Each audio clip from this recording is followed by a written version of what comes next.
할렐루야. 주님의 사랑하는 엘림교회 성도 여러분, 오늘 오후 예배 나오신 여러분을 진심으로 환영하고 축복합니다. 오늘도 함께 누리는 이 시간이 우리에게 큰 감사 제목이 되었으면 좋겠습니다. 우리가 드리는 이 예배를 통해서 하나님의 전적인 은혜가 아니면 설명할 수 없는 일들이 우리 중에 가득하기를 주님의 이름으로 간절히 소망합니다. 사랑하는 성도 여러분, 우리 한번 앞뒤 좌우에 계신 여러분과 함께 인사 나누시겠습니다. 인사 나누실 때 성도님 사랑합니다, 축복합니다 인사하겠습니다.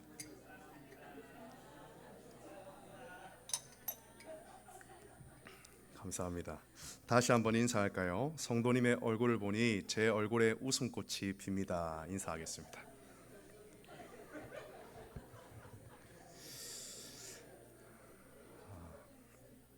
우리 마지막으로 인사하겠습니다. 성도님, 그리스도의 고난에 동참합시다.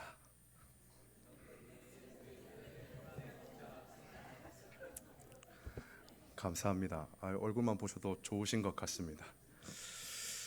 주 안에 사랑하는 성도 여러분, 인지하고 계신지는 모르겠습니다만 제가 종종 수요 기도회와 새벽 기도회 설교회 자리에 설 때마다 계속해서 우리 성도님들에게 말씀드리기를 성도의 정체성에 대해서 말씀드렸지요.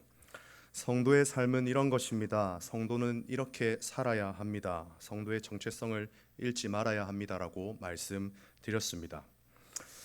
사랑하는 성도 여러분, 저는 오늘도 함께 복음을 나누는 이 순간에 우리가 결단코 잊어서는 안 되는 성도의 정체성에 대해서 설교하고자 합니다. 제가 이토록 계속해서 성도의 정체성에 대해서, 성도의 삶에 대해서 강조하는 이유는 우리가 이 악한 세상 속에서 정말 말세의 때가 왔다, 이제 마지막을 향해 달려가고 있다라고 말하는 시대에 살아가고 있고, 우리 모두가 삶의 모든 여정을 마친 뒤에 하나님 앞에 서는 그날을 여기에 앉아 계신 여러분과 제가 기대하고 소망하길 바라기 때문입니다. 오늘 들을 말씀이 조금은 무거울 수 있습니다. 그러나 우리가 복음 앞에 겸손하여 짐으로 내 마음의 모든 티와 들보가 제하여지기를 주님 이름으로 간절히 소망합니다.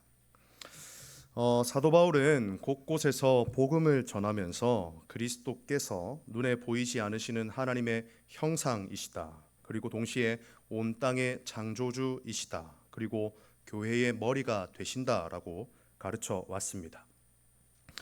오늘 말씀을 보니까 그러한 예수 그리스도를 믿는 자신을 소개하면서 동시에 예수를 섬기는 사람은 어떤 사람인가에 대해서 말하고 있지요. 사랑하는 성도 여러분, 우리가 가진 신앙의 본질은 삼위일체 하나님을 믿는 것입니다. 그리고 동시에 우리가 가진 믿음을 통해서 내 자신 또한 알 수 있게 되었습니다. 여러분 기억해 보십시오. 내가 예수님을 만나기 전에는 세상적 배경과 나의 외적인 부분들을 가지고 나를, 그리고 세상을 평가하지 않았습니까?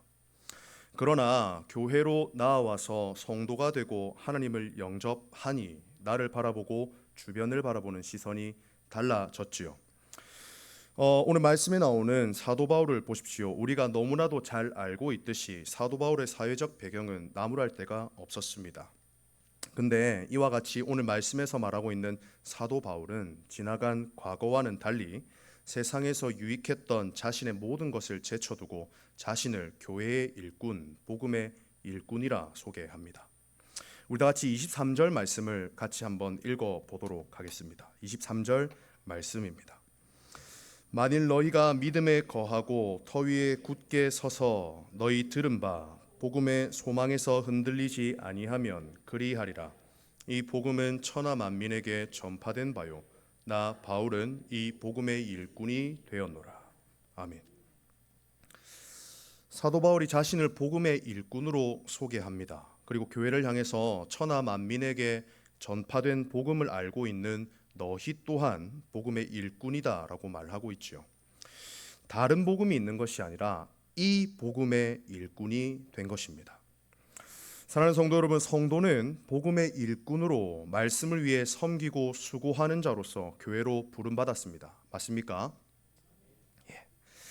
그렇다면 한번 생각해 보십시오. 성도가 성도답게, 교회가 교회답기 위해서 가장 중요한 것이 무엇이겠습니까? 그것은 바로 말씀 가운데에 살아가야 한다라는 말이지요. 신앙생활을 10년, 20년, 그리고 30년 정도 했으면 사실은 성경을 꽤나 많이 정독했어야 합니다.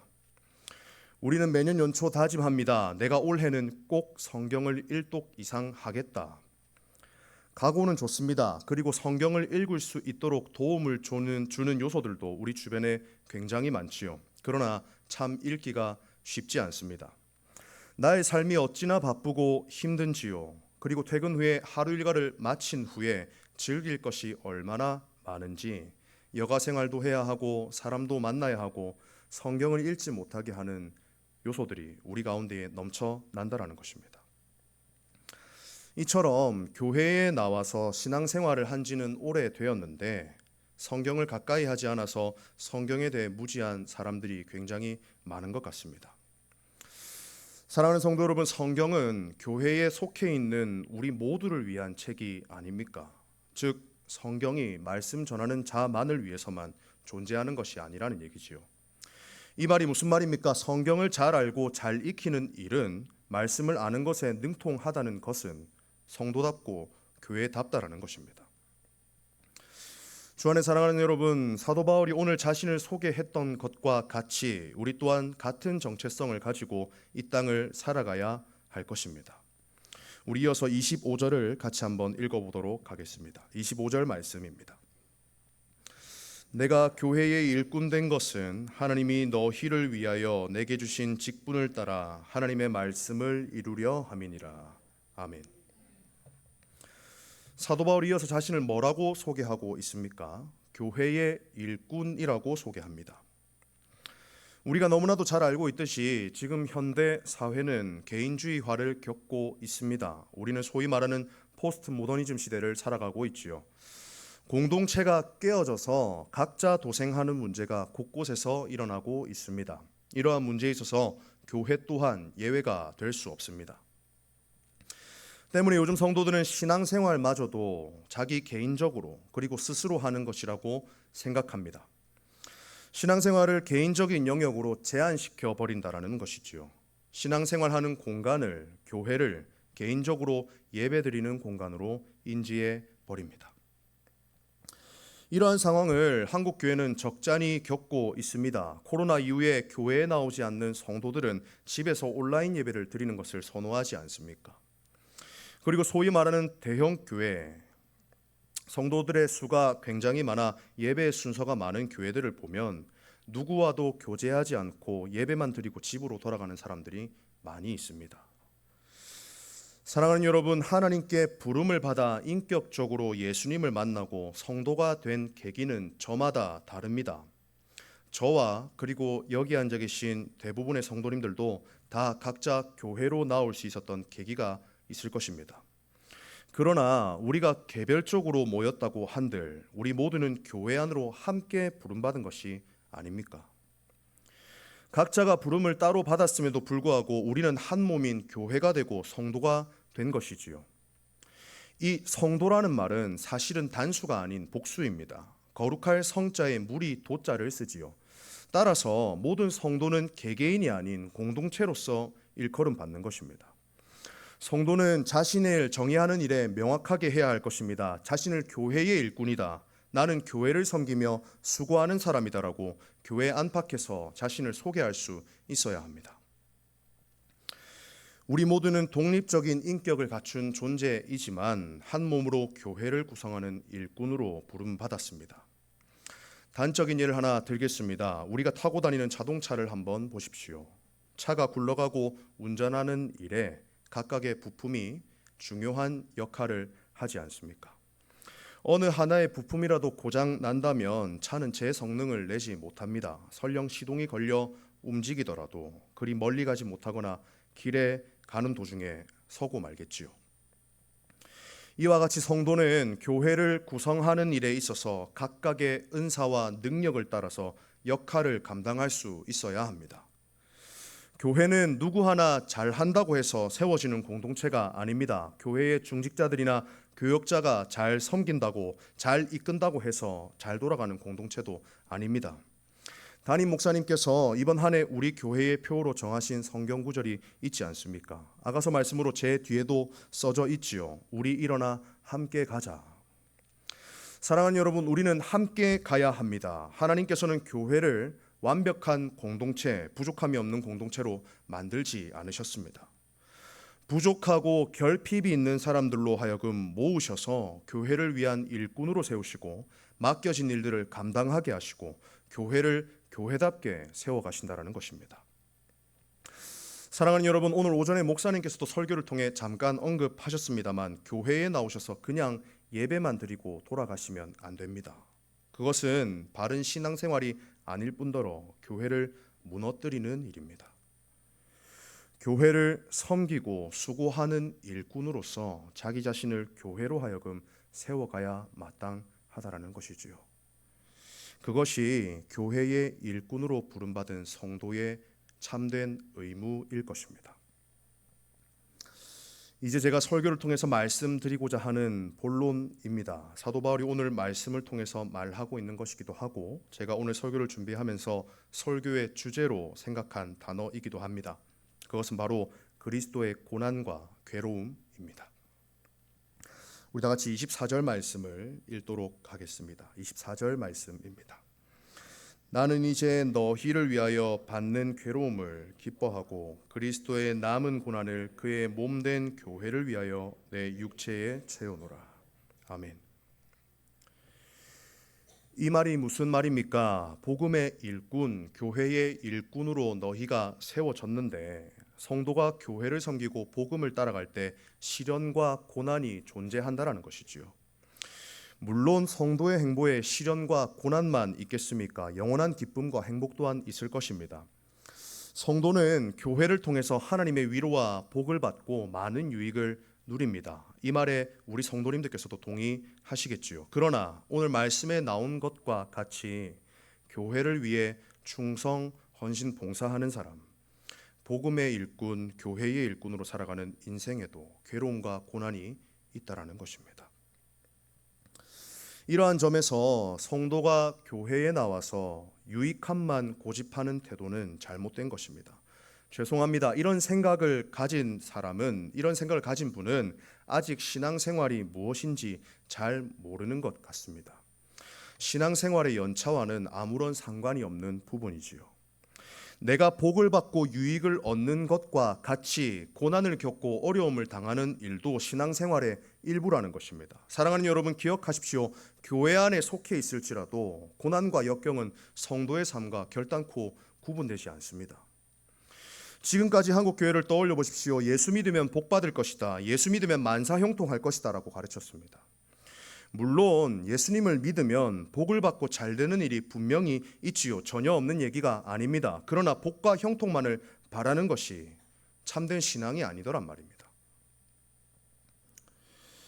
사랑하는 여러분, 세상은 불완전합니다. 하나님을 믿는 성도조차도 그 불완전함에 한 발 걸치고 있지요. 때문에 성도들이 교회 안팎으로 상처를 많이 받습니다. 그러나 사랑하는 여러분, 상처받을지라도 교회를 섬기셔야만 합니다. 내 마음을 난도질하고 내 마음을 힘들게 하는 일을 대면하고 겪을지라도 교회를 섬겨야 한다는 것을 잊지 마시길 바랍니다. 그리 오래되지 않았습니다. 제가 설교를 통해 이런 말씀을 드렸던 기억이 납니다. 교회는 깨끗하고 정결한 사람들이 모인 곳이 아니다. 교회는 상처가 많고 어두운 그늘 아래에서 죄에 종살이하던 사람들이 모여서 하나님, 내가 당신의 은혜가 아니면 도무지 세상을 살아갈 수가 없습니다라는 고백이 여기저기서 흘러나와야 하는 곳이 교회라고 했습니다. 교회는 죄인들이 모인 곳입니다. 이 말이 다시금 무슨 말입니까? 마치 내가 어려움을 겪고 고생하는 일이 다른 곳도 아닌 교회에서는 겪으면 안 되는 일처럼 생각하지 말라는 것이지요. 사랑하는 성도 여러분, 다시 한번 말씀드립니다. 어려움을 겪고 고생한다 할지라도 그 일이 나를 교회답게 하고 성도답게 한다면 우리는 그 일을 마땅히 감당해야 합니다. 지난날 우리 믿음의 선배들이 한국 교회를 잘 세워왔습니다. 덕분에 우리가 이런 좋은 환경에서 신앙생활을 할 수 있게 된 이유도 있지요. 그러나 지금까지 가르치기를 예수 믿으면 나뿐만 아니라 대대손손 다 잘되고 건강의 축복도 누리고 좋은 학벌, 좋은 직장, 좋은 인생들을 누릴 수 있다라는 식의 신앙을 가르쳐 왔습니다. 주 안에서 사랑하는 엘림교회 성도 여러분, 우리는 이 사실을 바로 잡아야 합니다. 예수께서 이 땅에 오실 때 이미 피 흘리심과 고통과 고난은 예정되어 있었습니다. 일어나지 않을 일이 일어난 것이 아닙니다. 나를 위해 고난받으신 예수님의 발자취를 따라간다고 고백하면서 매 순간 기도할 때 내가 예수님 당신만을 사랑합니다, 당신만 바라봅니다 라고 고백하면서 어떻게 현실은 내 인생의 만사형통, 내 자식의 성공, 세상적 유익만을 바라볼 수 있단 말입니까? 사도 바울은 빌립보서 1장 21절에서 이렇게 말합니다. 내게 사는 것이 그리스도니 죽는 것도 유익함이라. 누군가 저에게 성경에서 제일 좋아하는 성경 말씀이 무엇인지 물어본다면 단언컨대 저는 이 말씀을 꼽습니다. 사랑하는 여러분, 성도의 삶은, 우리의 삶은, 교회의 일꾼으로 부름받은 우리 모두의 삶은 그리스도 그 자체여야만 합니다. 고난과 역경, 그리고 오늘 말씀에도 말하고 있는 것처럼 심지어 죽음까지도 우리에게 유익함이 될 것입니다. 앞서 말씀드렸습니다만 성도의 삶 속에 고난과 역경만 있는 것은 아닙니다. 그 안에서 누리는 하나님의 크고 놀라운 은혜와 사랑이 분명히 있습니다. 24절을 보면 나는 이제 너희를 위하여 받는 괴로움을 기뻐하고 그리스도의 남은 고난을 그의 몸된 교회를 위하여 내 육체에 채운다. 사도 바울은 오늘 말씀에서 고난과 괴로움을 기뻐한다고 말하고 있습니다. 사도 바울의 이 고백처럼 이 시대를 살아가는 교회와 성도에게는 고난과 괴로움을 기뻐할 수 있는 것이 필요합니다. 오늘날 적잖이 많은 성도들은 자신의 필요만 채워지면 교회를 위해 헌신하고 희생하려 들지 않습니다. 이 일은 교회를 해치는 일이지요. 그러나 이 세상에 고난받는 것을 좋아하고 즐거워하는 사람이 도대체 어디 있겠습니까? 그러나 사도 바울은 그 고난과 괴로움이 예수 그리스도를 닮아가는 우리 모두에게 교회답고 성도답다라고 말하고 있습니다. 사랑하는 여러분, 너무나도 잘 알고 계실 테지요. 교회의 일꾼이 되는 일에는 수고와 눈물이 따라옵니다. 나를 실족하게 하고 내 마음을 무너뜨리는 일도 굉장히 많을 것입니다. 그러나 그 눈물과 아픔 중에도 피하지 않고 그 괴로움이 예수 그리스도께서 세우신 몸된 교회를 세우는 일인 줄 아신다면 교회는 바로 설 것입니다. 제가 짧습니다만 청년으로 있던 교회를 포함해서 짧지만 지나왔던 교회들 그리고 주변 사람들과 대화를 하면서 삶과 신앙 그리고 교회에 대한 이야기를 많이 주고 받았고 받습니다. 그럴 때마다 나누는 단골 이야기가 있지요. 교회에서의 섬김과 헌신에 대한 아쉬움입니다. 이것은 이래서 안 좋고 저것은 저래서 안 좋고 이 일 할 사람이 좀 필요한데 교회에서 할 만한 사람이 없나? 매번 나만 생각하고 고민하는 것 같다라고 얘기합니다. 저는 이런 대화를 주고받을 때마다 꼭 하는 이야기가 있습니다. 교회와 공동체에서 아쉬운 부분이 보인다면 그것은 하나님께서 맡기신 당신의 사역입니다. 마땅히 감당하십시오라고 말합니다. 교회 안에는 유독 손길이 많이 필요한 곳이 있습니다. 교회에서 하는 일이 허투루 되는 일이 아무것도 없지요. 예를 몇 가지 들자면 주일학교 교사나 식당 봉사, 교회 차량 봉사 등이 있겠지요. 이것들 말고도 굉장히 많을 것입니다. 근데 이런 곳에 지원하는 사람들이 적은 이유는 수고와 고충이 많이 필요하기 때문입니다.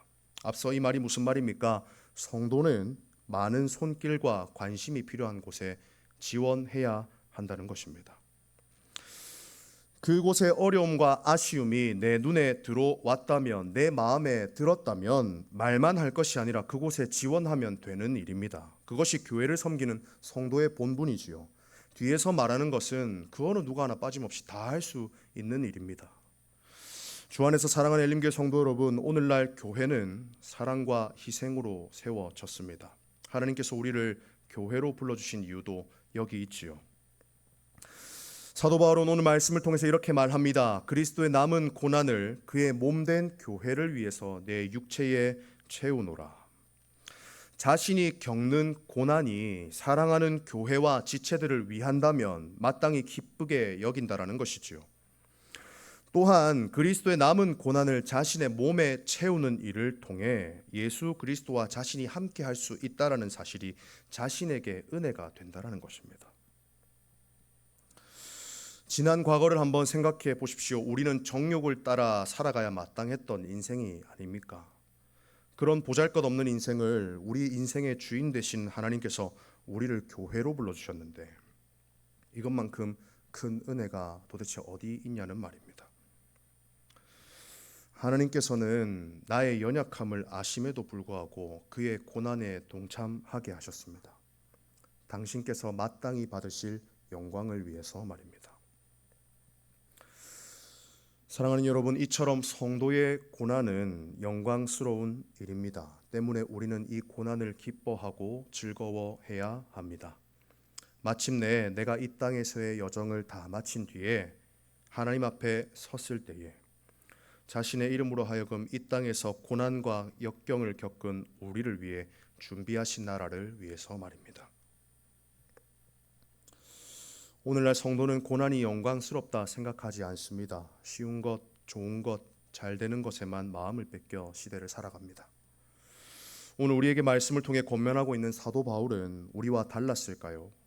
이렇게 말하고 있는 그가 우리보다 특별했을까요? 그도 우리와 같이 똑같이 연약한 인간이었습니다. 그도 우리처럼 고난받는 것을 힘들고 어려워했다는 것입니다.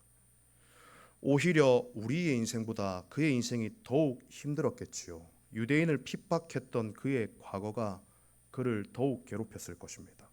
사람들은 수군거리며 손가락질 했겠지요. 예수 믿는다고 유대인을 핍박했던 네가 무슨 복음 전도자냐? 네가 무슨 자격이 있어서 사도로서 자신을 소개하냐라고 욕했을 것입니다. 그러나 사랑하는 여러분, 사도 바울이 자격이 있어 복음을 전한 것이 아닙니다. 그가 특별해서 예수 그리스도의 고난에 동참하자 말한 것이 아닙니다. 자신이 유대인을 핍박했던 자신이 정말 용서받을 수 없었고 아무런 자격이 없었던 죄인이었지만 예수 믿는 사람들을 핍박하는 일에 그 어느 누구보다 앞장섰지만 내가 오로지 예수 그리스도의 은혜로 말미암아 교회로 부름받았기 때문에 그렇게 살 수밖에 없더란 말입니다. 그러나 사랑하는 여러분, 오해하시면 안 됩니다. 그리스도께서 받으신 고난이 충분하지 않았기 때문에 그리스도의 남은 고난이라는 표현을 쓴 것이 아닙니다. 그리고 성도인 우리가 채워야 할 그의 남은 고난이 남아있는 것이 아닙니다. 단언컨대 성경은 예수 그리스도께서 우리를 위해 이루신 구원과 죄 용서가 단번에 이루어졌다고 말합니다. 예수께서는 자신의 몸으로 하여금 완전하고 영원한 제사를 드리셨습니다. 그래서 그 사실을 믿기만 하면 어떤 사람이든 죄 용서를 받아 완전한 구원에 이르게 됩니다. 이 사실이 복음의 참된 진리이지요. 그런데 계속해서 그리스도의 남은 고난이라고 표현하는 이유가 무엇일까요? 그 이유는 우리가 죄 용서함을 받고 하나님의 백성이 되었지만 우리에게는 여전히 죄인이었던 본성이 남아있기 때문입니다. 앞서 말씀드렸던 것처럼 성도는 끊임없이 고난과 핍박을 받지요. 성도가 감당하는 그 모든 괴로움과 고난을 하나님 우편에 앉아 계신 예수님께서 자신의 괴로움과 고난처럼 여기신다라는 것입니다. 그래서 그리스도의 몸인 교회와 성도가 고난받을 때마다 교회의 머리 되신 예수께서 우리를 너무나도 사랑하시기 때문에 함께 고난을 겪는다는 측면에서 그리스도의 고난이 남아있다라고 말하는 것입니다. 이 땅을 살아가는 모든 성도와 교회가 완전하여질 때까지 교회의 머리이신 그리스도께서 함께 겪으시는 고난을 가리켜 그리스도의 남은 고난이라고 사도 바울은 말하는 것이지요. 주 안에서 사랑하는 우리 엘림교회 성도 여러분, 우리가 이 땅을 살아갈 때 교회의 일꾼으로서 받을 고난과 역경을 마땅히 기뻐하시길 소망합니다. 우리가 사랑합니다라고 고백하는 대상이신, 내가 당신만을 바라봅니다라고 고백하는 대상이신 예수 그리스도의 고난에 동참하는 것을 마땅히 소망하시길 바랍니다. 우리가 너무나도 잘 알고 있는 사도 베드로 또한 교회를 향해 이렇게 말합니다. 선을 행하는 너희가 고난을 받고 참으면 이는 하나님 앞에서 아름답다라고 말합니다. 사도 베드로가 이야기하는 것과 같이 이 사실을 기쁘고 영광스럽게 여기는 성도가 다른 이가 아닌 여기에 앉아있는 여러분과 제가 되기를 주님의 이름으로 간절히 소망합니다. 설교를 맺겠습니다. 사랑하는 여러분, 예수께서는 그리스도의 고난에 우리를 동참시키시면서 세상에서 성도로 살아가는 영광과 복을 깊이 깨닫게 하십니다. 교회의 일꾼인 우리가 예수께서 지고 가신 십자가의 고난에 동참하면요, 그가 이루신 부활의 영광 또한 우리 모든 성도들 가운데에 있을 것입니다. 그리스도의 남은 고난을 내 몸에 채우며 기뻐하며 영광스럽게 여기시는 우리 모든 엘림교회 성도님들 되시기를 주님의 이름으로 간절히 소망합니다. 성도들이 고난을 고난답게 누리지 못하기 때문에, 고난이 없는 삶이 복이라고 생각하기 때문에, 그렇게 생각하면 교회는 무너집니다. 우리가 살아가는 이 시대는 정말 쉽지 않습니다. 그러나 이 고난의 깊이만큼 하나님께서 우리를 얼마나 사랑하시는가에 대해서 깊이 느낄 수 있는 것 같습니다. 사랑하는 여러분, 고난을 피하려고 하지 마십시오. 교회에서는 일어나서는 안 되는 일들이 벌어진다고 낙심하지 마십시오. 예수 그리스도를 신실하게 믿는 사람들에게는 고난과 역경이 없어야 한다고 말하지 마십시오. 그 모든 고난과 역경을 마땅히 성도로서 누리고 감당할 때 하나님께서 우리를 기쁘게 여기실 것입니다. 자신의 이름으로 하여금 고난받고 고생한 사랑하는 자녀를 향해 이렇게 말씀하실 것입니다. 사랑하는 내 아들아, 사랑하는 내 딸아, 나의 이름으로 하여금 고생한 착하고 충성스러운 내 종아, 네가 참 수고하였다. 네가 교회를 바르게 세우기 위해 고생하였구나, 애썼구나라고 말하실 것입니다. 지금도 여전히 우편에 앉으셔서, 하나님 우편에 앉으셔서 연약하고 부족한 나를 위해 중보하고 계시는 예수 그리스도를 바라보며, 우리가 이 땅에서 잠깐 누리는 세상적 위로가 아니라 그리스도의 고난에 동참하면서 하나님께서 주시는 참된 위로를 영원히 누리는 교회의 참된 일꾼, 복음의 일꾼, 즉 성도가 되시는 저와 여러분이 되기를 주님의 이름으로 간절히 소망합니다. 오늘 받은 말씀을 가지고 또 각자가 받은 마음을 가지고 다 함께 잠깐 기도하겠습니다. 기도하실 때요, 하나님, 우리 모든 엘림교회 성도가 그리스도의 고난에 마땅히 동참하기를 간절히 소망합니다. 나를 교회의 일꾼으로, 복음의 일꾼으로 보내주셨는데 지난날 내가 그리스도를 믿는 사람으로 살지 못했던 삶을 회개합니다. 세상의 모든 염려와 걱정, 세상으로 하여금 이겨내려는 삶이 아니라, 이 땅에서의 잘됨, 이 땅에서의 유익을 생각하는 인생이 아니라 예수 그리스도의 고난에 동참하면서 그리스도를 닮아가는 일에 주저하지 않는 우리 모든 엘림교회 성도가 될 수 있도록 붙들어 달라고, 하나님의 복음을 전심을 다해 믿고 의지하고 주님의 뜻을 갈망하며 그를 사랑하며 주님만을 바라보는 인생이 되게 하시고, 마침내 삶의 모든 여정을 마치고 당신 앞에 서는 그날에 네가 참 잘 살았다, 착하고 충성스러운 종아, 네가 성도로서 잘 살았다라고 칭찬받을 수 있는 우리가 될 수 있도록, 그리고 각자가 가진 기도 제목을 가지고 다 함께 잠시 기도하겠습니다. 기도합시다.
귀한 말씀 감사합니다. 우리가 살아가는 세상은 강야도 같은 험난한 인생길이고 또 뜻하지 않는 아픔과 고통 때문에 믿는 사람으로서도 갈등과 시련이 많이 있겠지만 주님께서 불러주신 우리 함께하고 있는 성도들과 더불어 서로를 위해 중보하고 기도하는 가운데 주님의 남은 고난에 열심으로 동참해 나가시는 저와 여러분들이 될 수 있기를 바랍니다.